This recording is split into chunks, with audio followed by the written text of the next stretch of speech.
And I'm gonna IRL get streaming banned is what I want to do now. There's only so long. You can only do this for so long. Like, how much can you really talk about Neon dating coach? That's hilarious. But yeah, it's like it's just so much more fun. I can't even lie. And let's be honest, the red pill is dying. It's over. It's over because like there was a lot of hype around this, like, oh, the Matrix, bro, how do we make it out? And then like there's this excitement, there's hype around it, and I got in at the right time, hit the wave at the right time. You know, I was red pill raging when the red pill was blowing up, so it was perfect. You know, screaming at a camera, wake up, wake up. Yo, relax, Sneako. And then now, like, okay, you know, live life now. Can't be screaming at a camera about Satan every single day. We are going to talk about the transgender because the Streamy Awards was yesterday. I was watching that. I was tired, so I didn't stream. I'm glad that not only is he getting out of the red pill community, but he can acknowledge that the red pill community is dying. I love that. It's dead. It's dead, and you can see that these fools and these clowns and these peons are grasping at straws. And I'm gonna let you know that they are hurt, because if they weren't hurt and they just had to jump from platform to platform, they wouldn't be saying nothing. They wouldn't be griping and complaining and bitching and all this other stuff like that.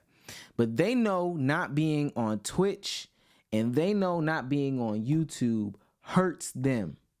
They know it. They know it. It hurts them. It hurts their grift. It hurts their bottom line. Why?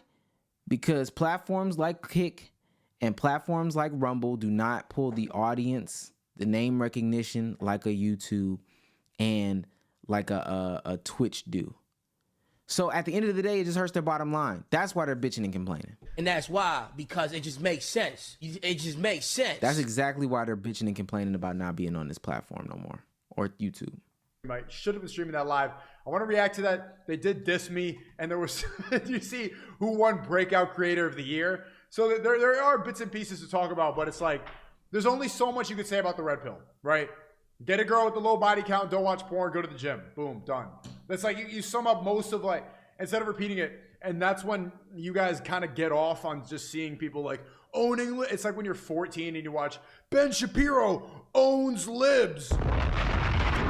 Oh yeah, fuck that college girl, stupid bitch.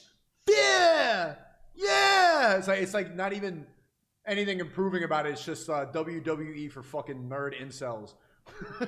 See, again, it's so repetitive, bro. Sneako. Red pill will never die. No, of course it will never die, dummy. But it's just the red pill is just the truth, you know. And it's just, you know what's really not red pilled? Talking about the red pill all day. I'm glad he's talking about it being a grift, talking about getting out of it, talking about the people in it, the cult-like following that it produces. You know, I know, chill. It's the first day, right? We're gonna get banned on the first day. It's crazy. Yeah, talking about that cult-like following. You know what I'm saying? Talking about the people within the community. To me though, it just shows the intentions that he truly had. Because if all you had from the red pill was the talking points that he mentioned, trans agenda, Satan, you know, gay people, man, women, if that's all you had to come out of the red pill, then you weren't truly red pill. You weren't truly about pushing the red pill self-help stuff, because in reality, the work never stops. If we're talking about the red pill being the truth, if we're talking about it being the betterment of people, of men specifically, then we know that work doesn't stop.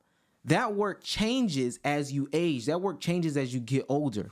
The things that I need help on, the things that I need to better myself on, the things that I need to come to realizations on when I'm 16, 15, 17, those are completely different from when I'm 20, 21, 22, 23.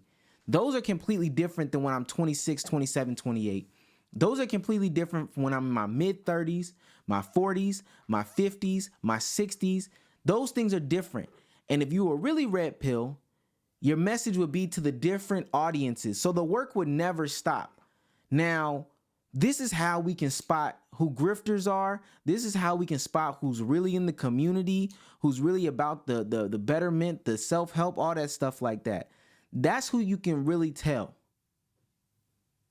Or that's how you can tell who's in it for a quick buck. That's what you can tell.